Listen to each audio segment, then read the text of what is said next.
Le parcours commun de l'homme et de l'animal a commencé à la dernière glaciation.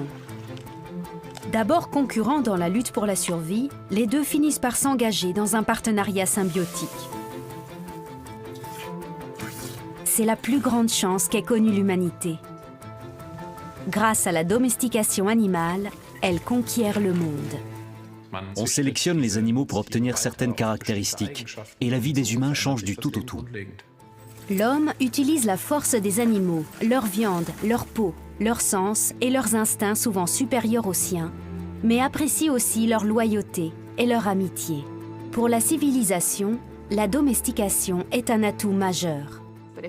Aucune société, aucune civilisation complexe n'aurait pu émerger sans la domestication. Voici l'histoire de l'ascension de l'humanité et des animaux qui l'accompagnent sur cette voie depuis des millénaires.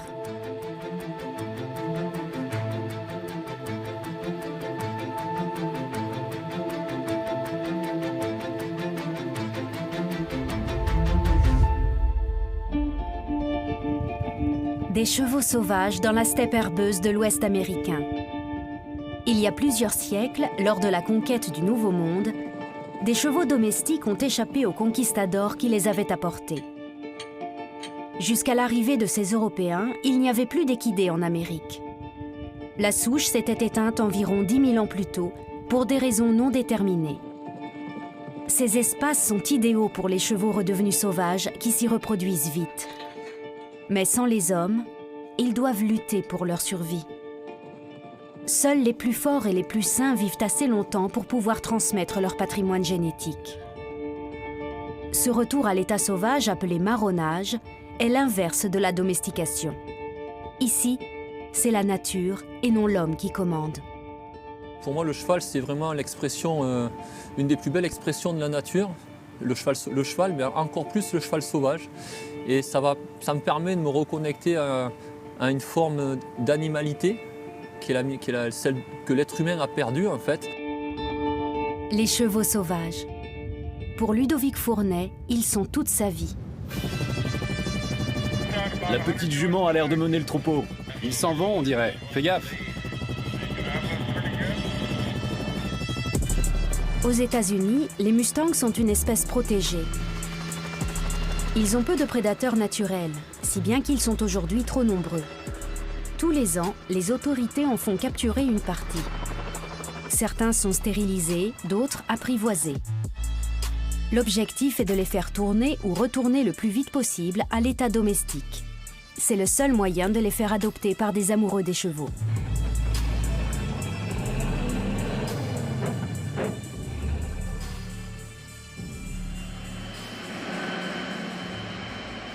Beaucoup de ces chevaux sauvages reviennent parmi les humains. Certains vont même jusqu'en Europe.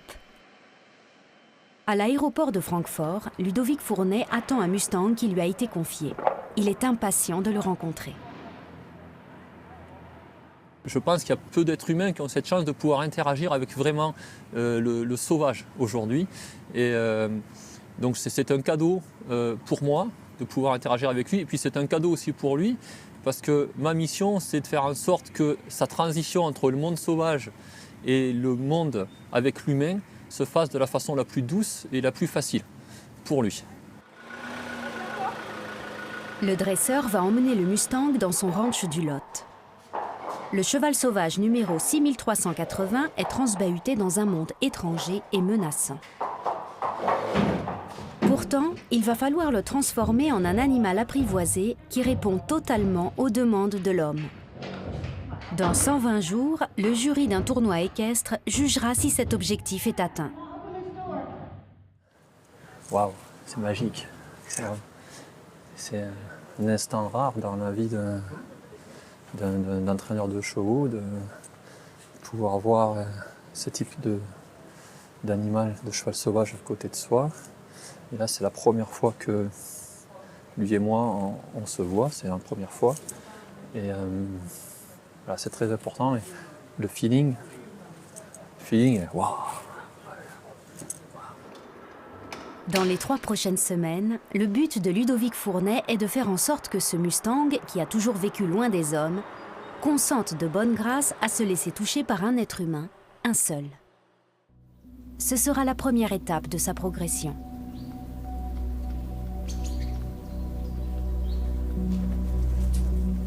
Un chasseur de l'âge de pierre rapporte son butin. C'est la première fois depuis longtemps qu'il ne rentre pas bredouille. La concurrence d'autres groupes humains décime la faune sauvage. Les chasseurs-cueilleurs sont des nomades.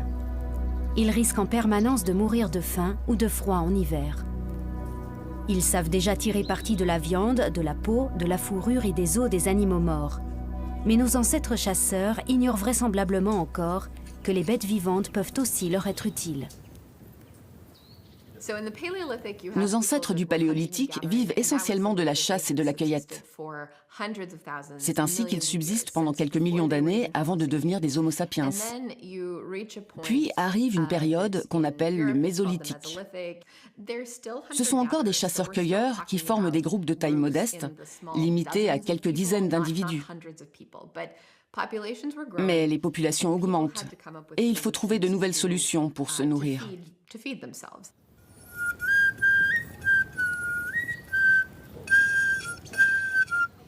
Depuis des milliers et des milliers d'années, le loup suit les chasseurs et leur dispute leur butin. Cette rivalité en fait un ennemi acharné dans la lutte pour la survie. Mais les humains sont impressionnés par la technique de chasse du canidé, technique basée sur la coopération au sein du groupe. Les loups recherchent la proximité des hommes, dont les déchets sont une source de nourriture facilement accessible. Les chasseurs se sont-ils rendus compte que le comportement social du loup était extrêmement proche du leur? Ça a probablement été le premier et timide rapprochement entre l'homme et une espèce animale. Un rapprochement qui changera le monde. Les chasseurs-cueilleurs ne disposaient d'aucun moyen d'enfermer les loups. Ils n'avaient ni chaîne ni grillage. Il s'agissait donc très vraisemblablement d'une coopération entre pairs.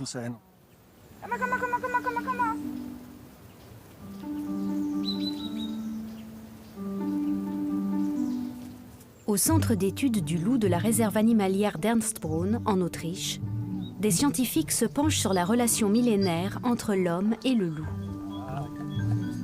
L'éthologue Kurt Kotterschall a consacré l'essentiel de son œuvre à l'étude de cette toute première domestication de l'histoire de l'humanité. Nous sommes des animaux coopératifs. Nous sommes faits pour coopérer à l'intérieur du clan, que ce soit pour chasser, pour élever les petits ou pour défendre le territoire, tant contre les ennemis extérieurs que contre nos congénères. Autrement dit, l'homme et le loup allaient parfaitement ensemble.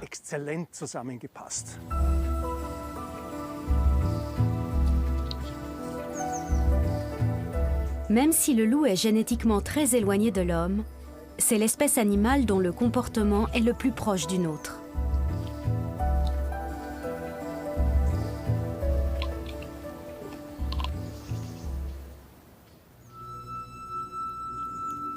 La coopération entre hommes et loups présente de nombreux avantages pour les deux parties.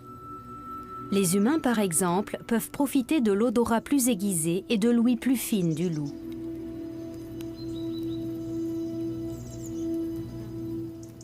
Ce qui était très important, c'est qu'avec des loups sociabilisés, on pouvait être sûr, même quand il faisait nuit noire, qu'on serait averti si des ours, des hyènes ou des hommes mal intentionnés s'approchaient. Tous ceux qui ont déjà dormi avec des loups le savent. Ils préviennent, tout comme le font les chiens. Si le loup s'agite et se met à grogner, on sait que quelque chose de potentiellement dangereux s'approche. Ce comportement a pu représenter un avantage décisif. Pour l'homme, coopérer avec le loup augmente les chances de survie et lui permet d'évoluer jusqu'à devenir cette espèce qui dominera la planète. Même si, lorsqu'il s'agit de partager le butin, l'animal passe en second.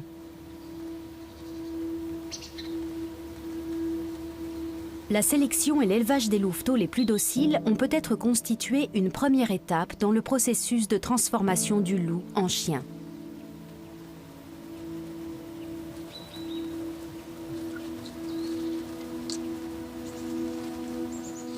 La sélection de certains traits de caractère s'avère particulièrement fructueuse. Les animaux apprennent à comprendre les intentions de leur maître, à interpréter les gestes des humains. L'index pointé pour attirer l'attention, par exemple, qui ne signifie rien pour un loup sauvage, ni aucune autre espèce. Mais pour l'animal, le succès de cette domestication a un prix. L'animal se soumet, il doit obéir à l'homme et à sa volonté. Les loups sont beaucoup plus obstinés, plus persévérants. En général, s'ils se sont mis quelque chose en tête, ils vont jusqu'au bout, alors que les chiens sont très faciles à distraire. C'est aussi pour cette raison que si les chiens n'arrivent pas à faire quelque chose par eux-mêmes, ils regardent immédiatement en direction des humains. Alors que si un loup essaie la même chose et n'obtient pas le résultat recherché, il mettra plusieurs minutes avant d'avoir cette réaction. La différence, ce n'est pas que les chiens domestiqués seraient plus affectueux envers les humains que les loups sociabilisés. C'est que les loups sont plus tenaces. Quand ils veulent quelque chose, ils essaient d'abord de l'obtenir par eux-mêmes, sans rien lâcher. Dans les enclos du centre de recherche sur les loups d'Ernst Braun, différents dispositifs expérimentaux servent à étudier ce qui a changé le loup en chien depuis qu'il vit avec les hommes. Nous avons fait beaucoup d'expériences sur la coopération chez les chiens et les loups. Par exemple, le test de la corde. On place de la nourriture sur une table.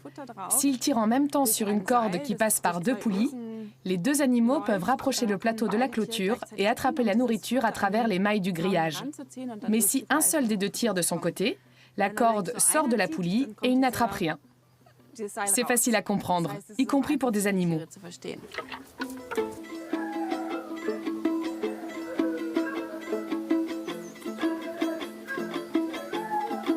Les loups coopèrent parfaitement entre eux. Ce travail d'équipe fonctionne même s'il n'y a de récompense que pour l'un des 2 participants. C'est très intéressant. Nous avons découvert que la coopération entre loups fonctionnait à merveille, alors qu'entre chiens, c'est une véritable catastrophe. Il n'y a pas moyen d'amener les chiens à unir leurs efforts pour tirer ensemble sur la corde. Pour les humains, cette incapacité à coopérer présente un avantage majeur. Elle rend le chien dépendant de son maître.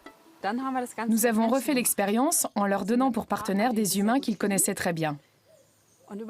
Et la surprise, il n'y a eu aucun problème, même pour les loups. Mais de temps à autre, les loups montraient qu'ils avaient envie d'avoir la corde pour eux. Ils manifestaient une autre forme de respect. Car un loup qui consent à coopérer fait preuve de respect, mais il conserve quand même une volonté propre. La réaction des chiens a été très différente. Ils n'avaient plus de problème pour coopérer. Mais eux, ils attendaient souvent de voir ce que faisait l'humain. Ils ajustaient leur comportement au sien et n'ont jamais essayé de lui prendre la corde.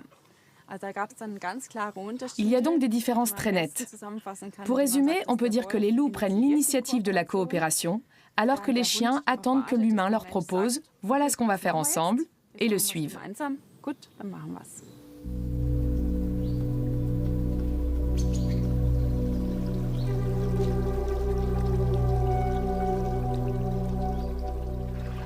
Être efficace à la chasse permet de manger à sa faim.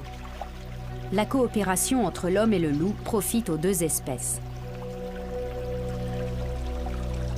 Flairer la proie immédiatement, la traquer et débusquer l'animal parfois blessé, voilà les qualités idéales d'un auxiliaire de chasse.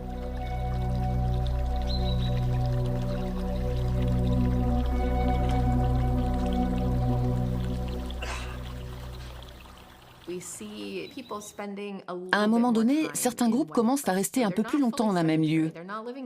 Ils ne sont pas encore complètement sédentaires. Ils ne vivent pas encore sur des sites fixes. Mais ils peuvent s'arrêter plusieurs semaines quelque part au lieu de repartir au bout de quelques jours. Cet allongement de la durée de séjour transforme leurs interactions avec l'environnement. Il change la quantité de nourriture prélevée à chaque endroit. Au Mésolithique, les gens exploitent un plus grand nombre d'écosystèmes, ce qui fait apparaître des technologies entièrement nouvelles. Jusque-là, les humains ne pouvaient survivre qu'en petits groupes. Grâce à de nouvelles armes plus spécialisées, les chasseurs peuvent maintenant assurer la survie de groupes plus importants.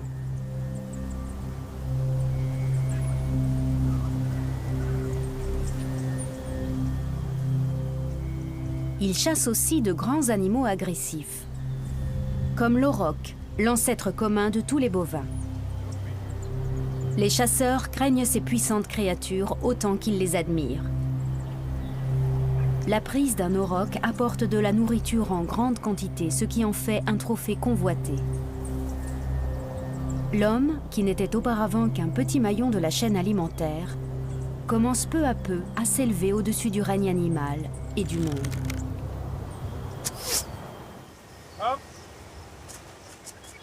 Venez! Mangez! Mangez! L'auroch s'est définitivement éteint. Mais Klaus Kropp cherche à combiner les gènes de différents bovins modernes pour recréer des individus dont le physique et le tempérament se rapprochent le plus possible de leurs ancêtres préhistoriques. Tout écosystème se compose d'un très grand nombre de briques différentes. Avec l'extinction des aurochs, l'une de ces briques a disparu. Et nos races bovines actuelles, qui vivent en majorité en intérieur, ne peuvent pas jouer le même rôle. Nous voulons essayer de soutenir la biodiversité en créant un animal qui ressemble le plus possible à l'auroch. À rebours de la domestication, recréer une faune sauvage pour réparer l'écosystème. Il y avait eu une première tentative au XXe siècle dans un contexte radicalement différent. Sous le nazisme, on a voulu reconstituer la race guerrière des anciens bovins germaniques.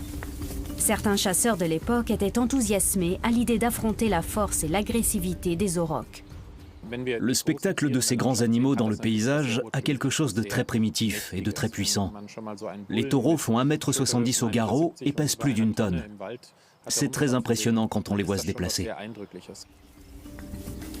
Le projet de recréer l'ancien bœuf germanique a échoué. Les animaux étaient trop agressifs pour vivre en captivité. Les derniers spécimens ont été abattus et mangés à la fin de la guerre. Chez les animaux rétrocroisés de Klaus Kropp, l'agressivité est un critère d'exclusion. À l'avenir, ces aurochs reconstitués iront enrichir les écosystèmes d'espaces naturels protégés. Ils peuvent trouver leur place dans une nature sauvage du XXIe siècle. Ils n'ont pas besoin de l'homme. Nos bêtes passent déjà 365 jours par an à l'extérieur. Elles ne craignent ni les hivers froids ni les étés très chauds et sont capables de se défendre face à de grands prédateurs comme le loup. À l'époque de la sédentarisation, la Terre ne comptait probablement que 10 millions d'habitants environ. Aujourd'hui, nous sommes plus de 7 milliards. Dans le même temps, c'est-à-dire depuis la révolution néolithique, 100 à 1000 fois plus d'espèces ont disparu que durant les 60 millions d'années précédentes. Les grands gagnants de cette évolution sont les animaux domestiqués, qui, dans le sillage de l'homme, se sont répandus dans le monde entier. Aujourd'hui, les descendants des aurochs sont les grands mammifères les plus nombreux de la planète. En termes d'évolution, la domestication représente un avantage certain. L'auroch était un bovin sauvage présent dans toute l'Europe, en Afrique du Nord et en Asie. La sédentarisation des humains a radicalement changé les choses.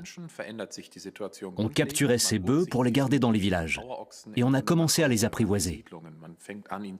Les individus capturés étaient sans doute des veaux qu'on attrapait par exemple à la chasse. Ensuite, on les a peu à peu adaptés à la vie avec les humains, et on a sélectionné leurs caractéristiques en fonction des besoins. C'était aussi un moyen de manger de la viande sans dépendre de la chasse. L'histoire de la domestication a considérablement changé l'espèce.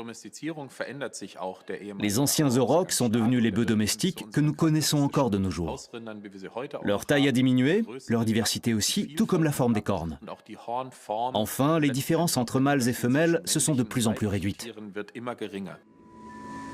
Pour les sociétés sédentaires du monde entier, la domestication de l'auroch et sa transformation en bœuf ont été un saut quantique. Aujourd'hui, 1,5 milliard de bovins fournissent l'humanité en lait et en viande. Retour dans le Lot. Depuis 3 semaines, Ludovic Fournet s'efforce d'établir un lien avec le cheval sauvage numéro 6830. Shadow! Avant de reprendre le travail quotidien avec les Mustangs, le dresseur joue avec ses autres chevaux. Tarek, viens. Ouais. C'est bien. Pour obtenir des résultats, la confiance et le respect mutuel sont indispensables. Il a pu le vérifier avec tous les chevaux qui sont passés entre ses mains.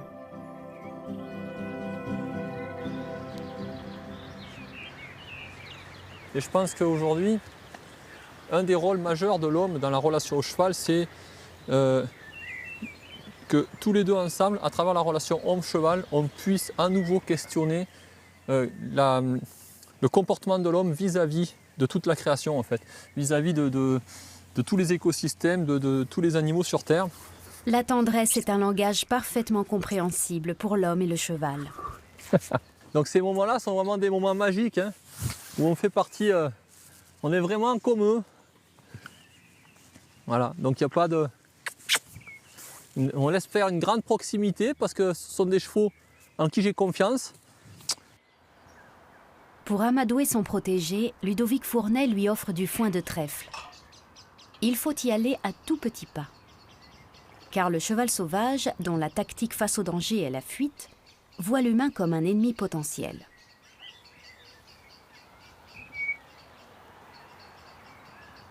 Le cheval, là, sur ce genre de travail, en fait, je fais presque rien, je suis juste assis à côté de lui. Je fais partie pour lui des choses, il ne sait pas si aujourd'hui je suis quelque chose d'inoffensif ou quelque chose de dangereux. Mais son premier réflexe en tant que cheval, c'est de me classer dans les choses un petit peu dangereuses. Parce que c'est comme ça que cette espèce a survécu. Donc, il faut que, par cette approche douce et lente, je puisse passer dans la case des choses plutôt sympathiques. Dans l'enclos, le Mustang ne peut pas vraiment s'éloigner.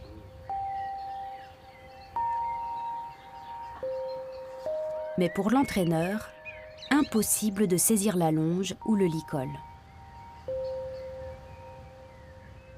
Il faut être très très éveillé au contact de ces chevaux-là.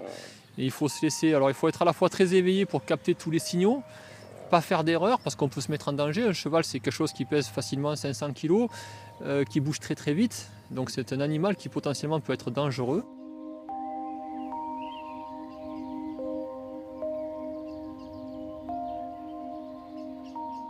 Le cheval doit peu à peu se laisser approcher et consentir à faire ce qu'on lui demande.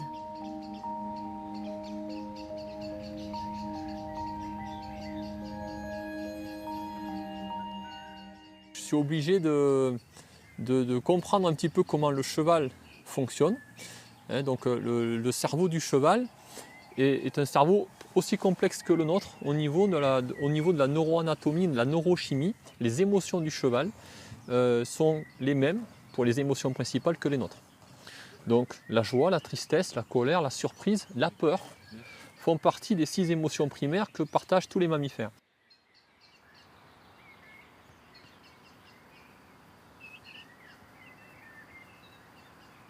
Ce frôlement furtif est un grand moment. Le premier contact entre le cheval sauvage et son entraîneur signe le début de la domestication.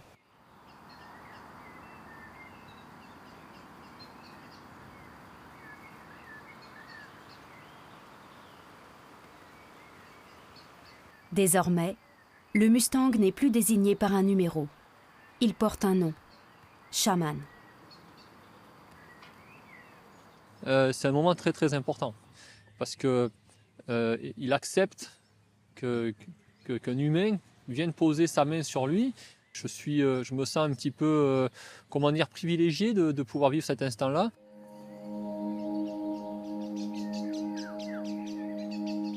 Il reste encore 100 jours pour apprivoiser le Mustang et le domestiquer.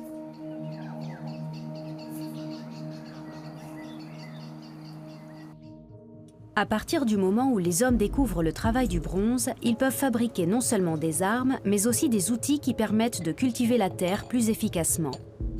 Le labour devient plus simple.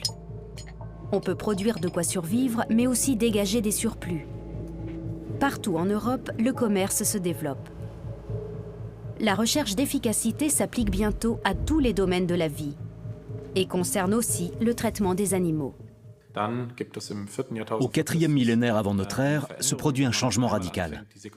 On commence à faire un usage intensif des différentes caractéristiques annexes des animaux. Avec l'invention de la roue et l'apparition des premiers chariots, les bœufs sont utilisés comme animaux de trait. Détenir un animal pour finalement l'abattre et utiliser ses restes, ce n'est pas la même chose que le garder vivant et lui trouver différents usages. Les humains n'utilisent plus les animaux uniquement pour leur viande, mais aussi pour leur force. Bien sûr, aucune créature sauvage ne coopère de son plein gré. Il faut d'abord les domestiquer. L'aptitude ou non d'une espèce à se laisser apprivoiser décidera de sa domestication, et souvent aussi de sa survie à long terme.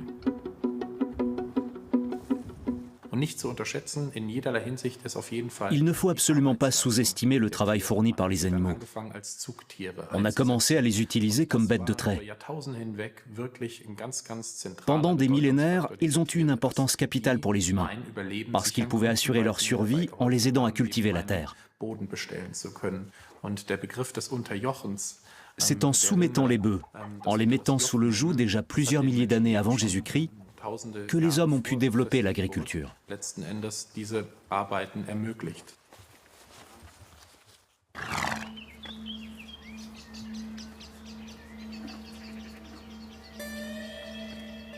Ludovic Fournay a encore 50 jours pour apprivoiser Shaman. À présent, le Mustang se laisse docilement passer le licol et supporte la présence de l'homme.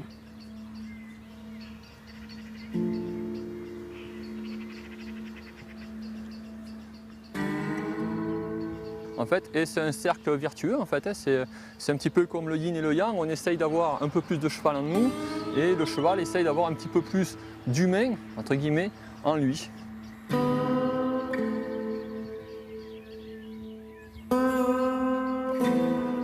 Shaman doit se laisser toucher partout. L'entraîneur l'approche très prudemment pour faire tomber petit à petit les peurs de cet animal émotif et farouche.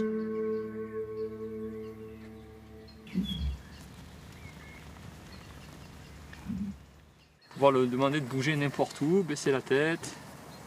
Ah, très bien, super. Voilà. Et une fois qu'on a mis en place tout ce travail de confiance, tu vois, qui me permet de faire des choses toutes simples, mais juste, tu vois, que je puisse vraiment bouger autour du cheval sans qu'il ait peur de tout ça, tu vois. Et une fois que ça a été acquis, on a mis en place un travail de contrôle des mouvements du cheval, de manière à commencer à communiquer avec lui.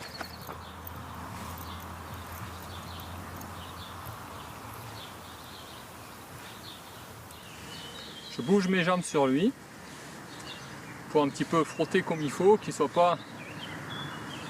Ce que je sais que je peux pas faire par exemple là, c'est mettre ma main sur son dos derrière. Je suis presque sûr que si je faisais ça, il y aurait des réactions. Donc de la même manière, est-ce que je peux lui demander de mettre un petit peu sa tête vers moi ?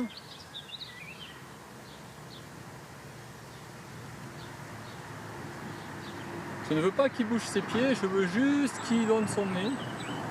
Et on voit qu'il résiste un peu. Ok, cool. Pour Shaman, c'est un pas de géant. Jour après jour, Ludovic Fournay repousse tout doucement les limites de ce que le Mustang supporte sans tiquer. Mais Shaman est encore loin d'être totalement dompté.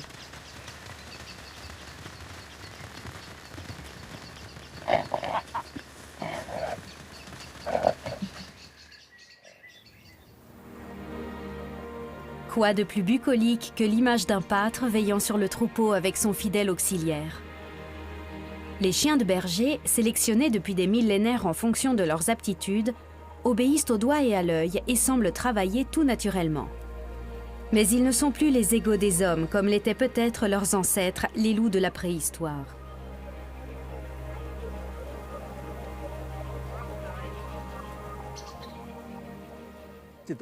La domestication des moutons et des bœufs s'est faite avec l'aide de chiens. Mais ceux-ci étaient soumis à des structures sociales arbitrairement hiérarchisées. Il n'est donc pas étonnant que les chiens d'aujourd'hui diffèrent des loups, notamment par le fait qu'ils aient intégré un schéma de domination et de hiérarchie beaucoup plus fort. C'est le résultat de 10 000 ans de sélection par les humains. 1, 2, 3. Au début du Moyen Âge, hommes et bêtes cohabitent encore très étroitement. Chaque animal a son usage, qu'il fournisse matière première ou nourriture, apporte sa chaleur ou sa force, assure la sécurité ou un statut social. Cette variété aide l'homme à conquérir le monde entier et à vivre dans des endroits où il n'aurait peut-être jamais pu vivre s'il était resté nomade. Le processus de sédentarisation ne s'est pas fait d'un coup, comme si on avait appuyé sur un interrupteur. Il s'agit d'une évolution très progressive. Ce sont les circonstances qui amènent l'homme à utiliser les animaux autrement, à multiplier les usages qu'il en fait. Il ne se contente plus d'utiliser la fourrure des moutons qu'il a abattus, mais se met à voir la laine comme une matière textile, comme un produit à part entière. Arrive un moment où le simple duvet de mouton qui tombe naturellement au printemps fait place à la laine telle que nous la connaissons encore aujourd'hui, et qui constitue un matériau en soi. Au début, les moutons n'ont été domestiqués que pour leur viande. Puis les hommes leur ont découvert d'autres usages. Le processus s'est déroulé à tout petits pas sur une période longue, dans plusieurs régions du monde et à des époques différentes. Aujourd'hui, les moutons sont élevés pour leur laine, leur cuir, leur viande et leur lait. Voilà pourquoi ils sont plus d'1,8 milliard sur la planète. Au cours de l'histoire de la domestication, nos ancêtres ont découvert tellement d'avantages aux animaux que la consommation de viande n'a plus été la priorité. On savait qu'il fallait y réfléchir à 2 fois avant de tuer un animal pour le manger, parce que ça signifiait qu'on renonçait à tous les autres bénéfices qu'il pouvait nous procurer. En raison de sa force physique, le bœuf est l'animal d'élevage le plus important pendant une grande part de l'histoire de l'humanité. Là où auparavant les hommes se servaient de bâtons fouisseurs et de houes pour cultiver la terre, une charrue traînée par des bœufs peut labourer des surfaces bien plus grandes et en bien moins de temps.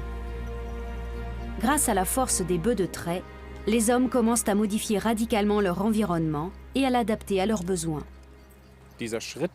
Cette étape, combinée à l'invention de la roue et du chariot, rend les humains plus mobiles. C'est un pas de géant pour l'agriculture. On ne doit plus travailler la terre avec des outils à main, ni tirer soi-même les instruments aratoires, puisqu'on a des animaux de labour qui peuvent le faire pour nous. Grâce à la domestication du bœuf, l'agriculture devient nettement plus efficace. Une innovation qui marquera durablement les sociétés agraires. L'inventivité humaine trouve sans cesse de nouveaux usages aux animaux domestiques. L'alimentation s'améliore constamment et la population devient toujours plus nombreuse.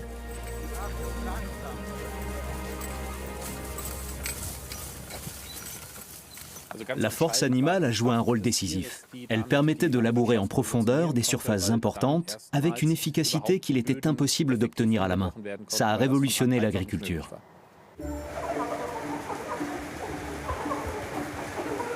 Les chasseurs-cueilleurs deviennent bergers et cultivateurs.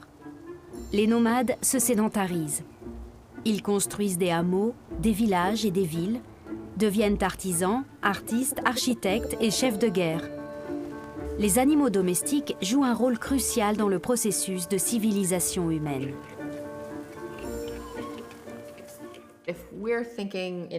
Aucune société, aucune civilisation complexe n'aurait pu émerger sans la domestication. Pour donner naissance à un artisanat spécialisé, pour produire des écrivains ou des philosophes, il faut avoir plus de nourriture que le strict nécessaire. Dans une société de chasseurs-cueilleurs, l'individu ne travaille pas beaucoup. Il a probablement beaucoup de temps libre.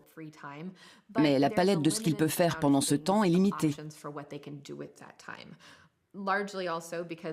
Avec la domestication et la spécialisation de l'artisanat, on a aussi accès à différents types de matières premières, de ressources et de minerais. Tout découle de ce point de départ, tout s'enchaîne. À partir du moment où on assure ses moyens de subsistance et où on finit par avoir un petit groupe de gens qui sont responsables de la production alimentaire, on devient une civilisation capable de faire plein d'autres choses, et à une échelle qui n'aurait pas été possible auparavant. Au sein du groupe familial, les tâches journalières sont strictement réparties. Chacun a une fonction et un rôle social bien définis. De nuit comme de jour, on s'occupe des animaux avec lesquels on cohabite. Car si les animaux vont bien, tout le monde en profite. C'est une relation étroite dans laquelle chacun dépend de l'autre.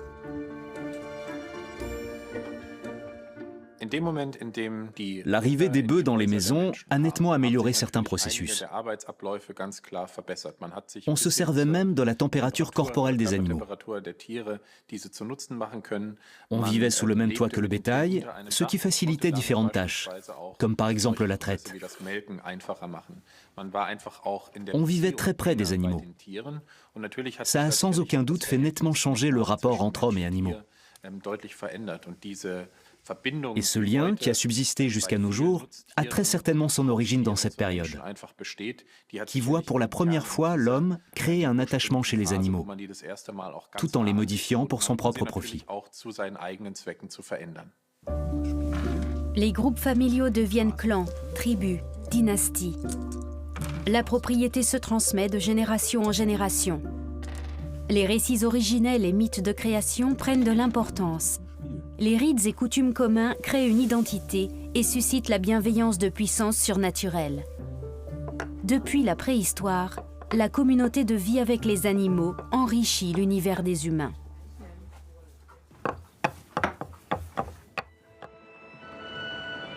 Après 120 jours de formation express, voici venue l'heure des épreuves finales de domestication de Mustang à Aix-la-Chapelle.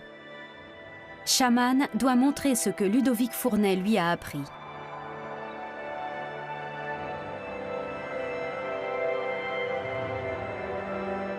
Tous en piste. Il y a encore 4 mois, personne ne pouvait approcher le cheval sauvage. À présent, son entraîneur le monte sans rêne ni licol.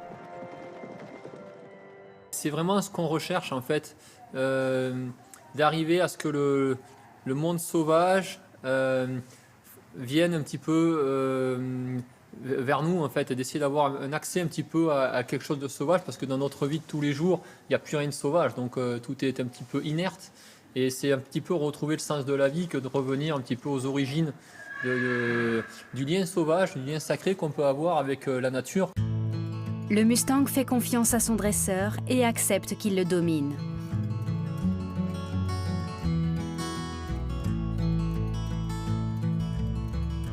Pour la plus grande joie du public.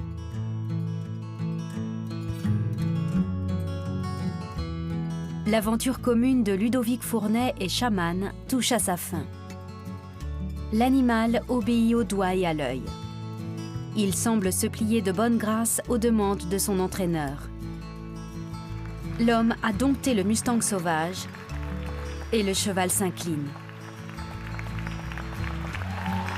Une belle réussite pour Ludovic Fournay, mais aussi pour le tout nouveau cheval dressé. Shaman va être adopté et sera bien soigné. Comme nombre d'autres civilisations, l'Europe chrétienne a édicté des règles concernant la consommation de certains aliments, en particulier la viande. Mais même dans les monastères, on essayait de les contourner. Les grandes religions du monde ont également pris position sur l'abattage des animaux destinés à la consommation humaine, mais aussi sur la faute dont se rend coupable l'homme qui tue un être vivant pour s'en repaître, en s'inspirant de représentations plus archaïques. Il fallait trouver un moyen de surmonter la culpabilité liée à l'abattage. C'est ainsi que sont nées quantité de rituels qui font partie du socle religieux de l'histoire de l'humanité et qui étaient destinés à racheter cette faute. Mais la culpabilité de celui qui tue un animal ou délègue l'abattage à des tiers n'est pas le seul problème.